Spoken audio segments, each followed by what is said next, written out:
Ministro da Defesa do Brasil e de países da América assinam um compromisso com a democracia. E você vai ver também. Brasil gera 277.900 empregos com carteira assinada em junho. Petrobras reduz preço da gasolina pela segunda vez seguida a partir de amanhã. Presidente chinês Xi Jinping ameaça o presidente americano Joe Biden em conversa sobre Taiwan. 3 anos após incêndio, Catedral de Notre-Dame de Paris recupera sua cor original e deve reabrir em abril de 2024. Agora, no Jornal das 18h30.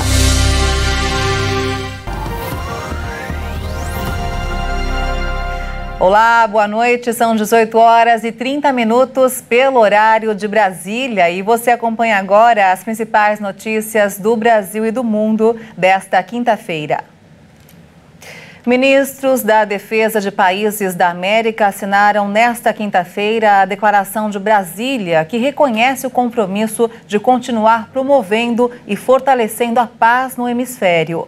O ato acontece após a Conferência de Ministros de Defesa das Américas.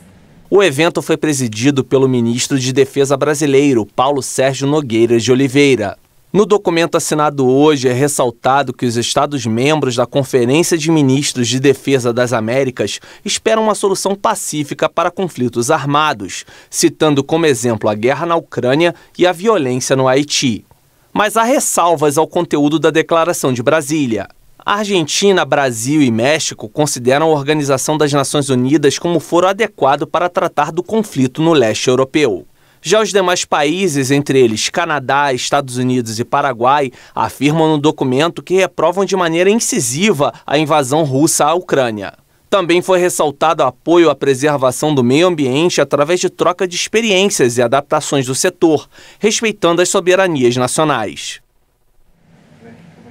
O Brasil abriu 278 mil vagas de emprego com carteira assinada em junho, segundo o Cadastro Geral de Empregados e Desempregados, divulgado hoje pelo Ministério do Trabalho e Previdência. Este resultado é ligeiramente maior do que o saldo de 274.582 vagas formais em maio. Os 2 últimos meses apresentaram alta em relação a abril, que teve 197.443 postos de trabalho registrados. No acumulado do ano, o país contabilizou mais de 1.300.000 novos empregos, número menor do que no ano passado, no período de janeiro a junho, quando foi registrado quase 1,5 milhão de postos de trabalho. Além do setor de serviços, técnicos do Ministério reforçaram que os segmentos do comércio e da agropecuária começaram um processo de crescimento mais elevado na geração de empregos. A Petrobras reduziu o preço da gasolina pela segunda vez seguida. A partir de amanhã, o combustível vendido para as distribuidoras será de R$ 3,71, uma diminuição de 15 centavos por litro. O valor médio do litro passará de R$ 3,86 para R$ 3,71. A mudança ocorre um dia após a Petrobras anunciar a nova diretriz para a política de formação de preços dos combustíveis, incorporando uma camada adicional de supervisão. Na quarta-feira passada, dia 20, uma diminuição de 20 centavos já havia sido feita no preço médio da gasolina. As 2 reduções anunciadas recentemente vêm em um momento de queda na cotação internacional do petróleo, depois do barril alcançar $120 em junho. Com o novo corte, o preço do combustível fica abaixo do valor de R$ 3,86, comercializado em maio deste ano. Os preços de venda de combustíveis às refinarias pela Petrobras são um dos fatores de composição do preço final dos combustíveis, junto com impostos e fatia de distribuidoras e revendedores. E a Petrobras informou hoje que aprovou o pagamento de distribuição de dividendos. De acordo com a companhia, serão pagos R$ 6,73 por ação preferencial e ordinária em circulação, somando aí 87 bilhões e 800 milhões de reais, um recorde trimestral. Desse valor, mais de 32 bilhões de reais serão pagos à União. O pagamento de dividendos será feito em 2 parcelas, segundo a estatal, com valores iguais nos meses de agosto e setembro. A Operação Traders da Polícia Federal investiga suspeitos de arrecadarem mais de 200 milhões de reais em golpe do falso investimento na Bolsa de Valores. São cumpridos mandados judiciais no Paraná e em São Paulo. Segundo as investigações da polícia, um grupo de criminosos prometia investimentos com lucro acima do mercado. Apesar disso, os valores entregues pelas vítimas não eram totalmente aplicados e resultavam em prejuízos. Milhares de pessoas foram enganadas nos estados do Paraná, Santa Catarina, São Paulo e Rio de Janeiro. Os investimentos mínimos feitos eram de R$1.000, mas há quem tenha investido mais, até R$1 milhão. A polícia informou que o grupo usava 22 empresas que não eram autorizadas pela Comissão de Valores Mobiliários. Os valores eram depositados e depois transferidos parcialmente para contas de membros dos grupos. Segundo a PF, além disso, o esquema contava com contratos de investimento coletivo em nome de empresas de fachada que não tinham registro na Comissão de Valores Mobiliários e sem garantias. Os líderes dos grupos tinham veículos de luxo incompatíveis com a renda declarada. A Justiça também determinou o sequestro de automóveis, imóveis e criptoativos. Os suspeitos podem responder por crimes contra o sistema financeiro nacional, contra o mercado de capitais, contra a economia popular, organização criminosa e lavagem de dinheiro. E vamos agora ao mercado financeiro. O dólar fechou em queda nesta quinta-feira após o recuo do PIB dos Estados Unidos no segundo trimestre e a decisão do Banco Central americano em relação à taxa de juros. A moeda norte-americana recuou 1,66% e encerrou o dia cotada a R$ 5,163 na venda. Já o Ibovespa, o principal índice da Bolsa de Valores de São Paulo, a B3, fechou em alta hoje, acompanhando a melhora dos mercados nos Estados Unidos depois do resultado do PIB do país. O índice subiu 1,14% a 102.597 pontos. E olha só, contrariando aí a expectativa do mercado, o PIB dos Estados Unidos recuou no segundo trimestre e o país entra agora em recessão técnica. O Produto Interno Bruto dos Estados Unidos recuou 0,9% no segundo trimestre de 2022, na comparação com o trimestre anterior. Essa é a segunda queda no ano, após a redução de 1,5% registrada nos 3 primeiros meses de 2022. De acordo com o Centro de Análises Econômicas, os números surpreenderam o mercado, que esperava por um crescimento de 0,5%. O dado é considerado preliminar e será revisado nos meses de agosto e setembro. Com o resultado de 2 recuos consecutivos, o país entra na chamada recessão técnica, já que a queda não é generalizada e nem tão significativa para a maioria dos setores. O quadro de recessão já é esperado pelo mercado por conta da desaceleração da economia no país. Afinal, o Federal Reserve tem investido em diversos aumentos na taxa básica de juros para tentar conter a maior inflação em mais de 40 anos, quando o Fed aumentou em 0,75 ponto percentual a taxa básica de juros. A expectativa agora é que, com a economia americana desacelerando, o Federal Reserve modere no ciclo de alta a fim de evitar uma piora econômica. Apesar da alta de 7% na arroba do boi, o valor ainda é menor do que o do mesmo período do ano passado. A tendência é de que o consumidor não veja muita diferença na hora das compras.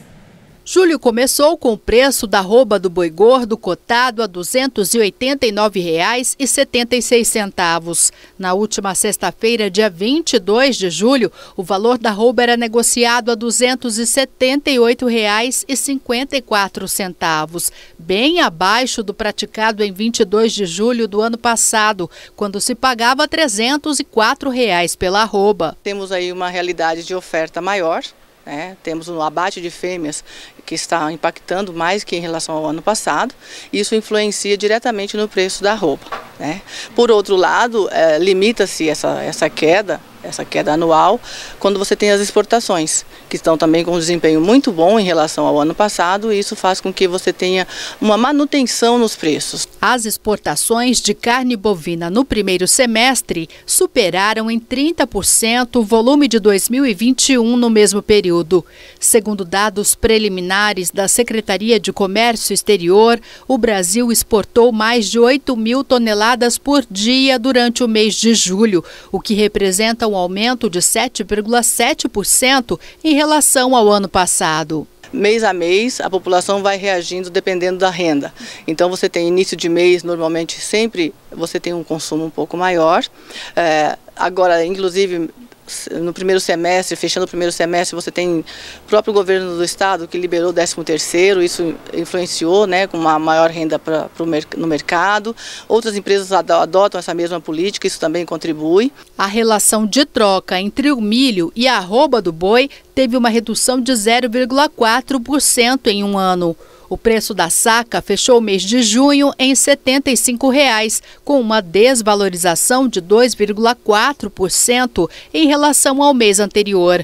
Com uma arroba, foi possível comprar 3,82 sacas de 60 quilos de milho. No mesmo período do ano passado, dava para comprar 3,83 sacas. Para o produtor, imagina, assim, o segundo semestre também, tradicionalmente, ele é melhor em preços e a expectativa é que siga essa tendência. Você, consumidor, deve estar se perguntando, e o preço do quilo da carne nos açougues e supermercados, como fica? Segundo a consultora técnica da FamaSul, a tendência é de alta. Você pode ver promoções e preços menores para o consumidor, mas talvez isso não signifique que sejam preços vistos anteriormente ou de um ano atrás, porque a inflação é algo que já está posta, e não é algo só do Brasil, está acontecendo em todos os países do mundo. E você vai ver ainda nesta edição, o presidente chinês Xi Jinping ameaça o presidente norte-americano Joe Biden em conversa sobre Taiwan. E ainda, 3 anos após incêndio, a Catedral de Notre-Dame de Paris recupera sua cor original e deve reabrir em abril de 2024. Os detalhes em instantes, até já.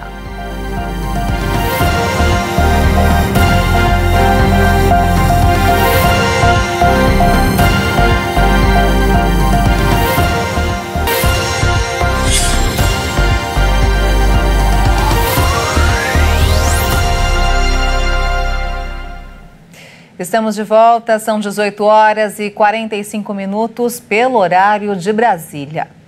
E olha só, a China ameaçou sérias consequências caso a presidente da Câmara dos Estados Unidos, Nancy Pelosi, visite Taiwan. Na tentativa de reduzir as tensões, Joe Biden conversou com Xi Jinping na manhã de hoje.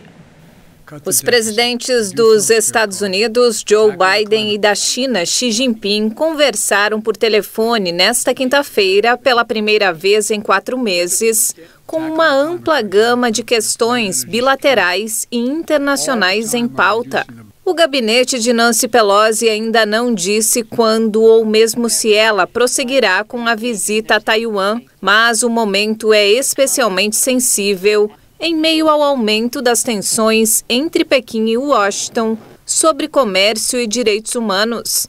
Juntamente com Taiwan, o programa nuclear da Coreia do Norte, os laços estreitos de Pequim com a Rússia, os esforços de Biden para reviver o acordo nuclear com o Irã e o status da revisão do governo dos Estados Unidos das duras tarifas impostas à China pelo governo do ex-presidente Donald Trump provavelmente apareceram nas discussões entre os dois líderes. Taiwan foi um tópico central durante a última ligação de Biden e Xi Jinping em março, cerca de 3 semanas depois que a Rússia lançou sua invasão da Ucrânia. A China se recusou a criticar a ação da Rússia e culpa os Estados Unidos e seus aliados por provocarem Moscou, além de criticar as sanções impostas ao Kremlin. No Japão, a capital Tóquio deve alcançar um novo recorde com mais de 40 mil casos de Covid-19. A informação foi dada por fontes governamentais. Anteriormente, a capital do Japão havia registrado 34.995 casos, de acordo com a imprensa japonesa. Depois de Tóquio, a província de Osaka é a segunda mais castigada pela doença, com a taxa de ocupação hospitalar superior a 50%. Apesar do surto da subvariante BA.5 da Omicron, as autoridades japonesas continuam rejeitando a imposição de restrições rigorosas para conter a Covid-19. Este é o primeiro verão em 3 anos que o país não enfrenta um estado de emergência ou medidas restritivas por causa da pandemia.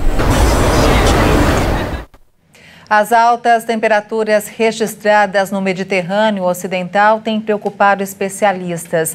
O calor nos mares de cerca de 4 ou 5 graus acima do normal pode modificar a fauna e a flora marinha, além de provocar a migração de espécies. O alerta é do Mercator Ocean Internacional, que reúne institutos especializados em oceanografia da França, Itália, Espanha, Reino Unido e Noruega. A organização explica que em julho, desde o Mar de Baleares, na Espanha, até a Sardenha, na Itália, foram observadas temperaturas excepcionais entre 28 e 30 graus Celsius. Os níveis preocupam os especialistas, já que as altas temperaturas podem modificar a fauna e a flora marinha, além de provocar a migração de espécies para águas menos quentes.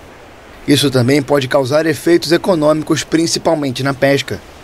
Para combater as ondas de calor nos mares, as emissões de gases do efeito estufa devem ser reduzidas, mas ainda que elas fossem interrompidas subitamente, os oceanos, que armazenam 90% do calor terrestre, continuariam aquecendo.